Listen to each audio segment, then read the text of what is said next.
पण हा जेव्हा उठाव होत होता, मला असं वाटतं की त्यानंतर ज्यावेळी तुम्ही निघालात आणि सुरत मार्गे असे सगळा जो तुमचा प्रवास सुरू झाला तो पण फार थ्रिलिंग होता.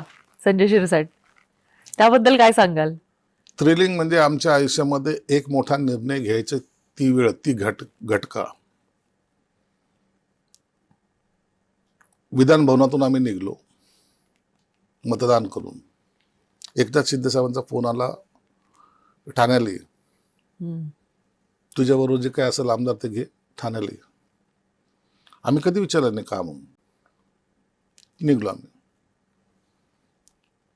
तिथून सांगितलं चल तू पुढं, आपण पुढं जायचं आपल्याला.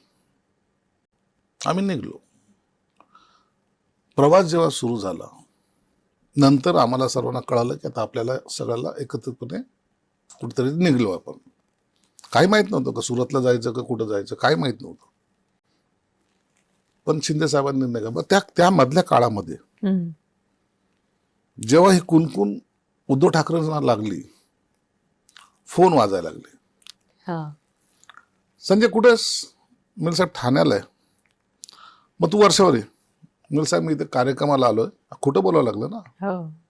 नातेवाईकाचे तर लग्न आहे. आता ठीक आहे ना, किती वाजता येशील तू? साहेब ते लग्न झाल्यानंतर पाहतो नाही तू ये, तू मी आहे, मी वर्षावरच आहे. हो साहेब. अडवण्याचा प्रयत्न झालेला. हा, 5 मिनिटांनंतर माझ्या शेजारी बसलेला फोन यायचा, उद्धव ठाकरेंचा फोन. ते सांगायचं अरे वर्षावर फोन कुठे आहे? हीच चौकशी. वर्षावर आहे. तिसऱ्याला फोन. तर एका गाडीमधले आमच्या 3-4 फोन राहायचे ते. बर. मग कंटिन्यू एवढे फोन वाढले, अखेरला आम्हाला तो फोन स्विच ऑफ करावा लागले. आमच्या लक्षात आलं हे फोन आता आपण करतोय ट्रॅक, पुन्हा हे ट्रॅकिंगवर जातील. ते गेले होते ऑलरेडी. मग आम्ही ते स्विच ऑफ केले. मग आमचा प्रवास हा सुरू झाला. मग जे होईल ते होईल, ज्याला म्हणतात ना आर्या पारची लढाई, मग तिथून आम्ही सुरू केली. पण कुटुंबाला घरी सांगितलेलं का? नाही, काहीच नाही. काय अंगावरचे कपडेहून गेलो होतो आम्ही. सुरतला गेल्यानंतर तिथं ट्रॅक पॅन्ट घेतलेत आम्ही, टी शर्ट तिथं घातले आम्ही, अंडर पॅन्ट, बनियन, सगळं टूथपेस्ट सगळं तिथं घेतलं आम्ही. काहीच नव्हतं. काही लोक तर शुगरचे पेशंट होते, बीपीचे पेशंट होते.